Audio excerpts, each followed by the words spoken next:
Is your Subaru Forester key fob from 2014 to 2021 not working?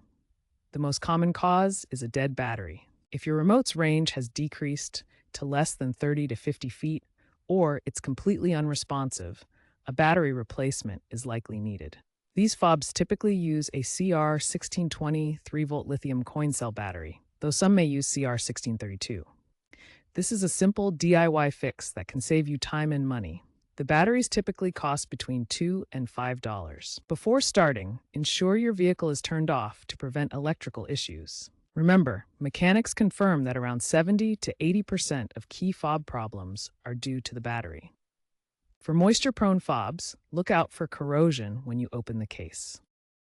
First, gently pry open the key fob casing using a flathead screwdriver or a coin. Be careful to avoid excessive force, which can damage the internal circuit board. Once open, remove the old battery, noting its orientation with the positive side up. Insert the new CR1620 battery with the positive side facing up. Snap the case back together securely. Test the fob.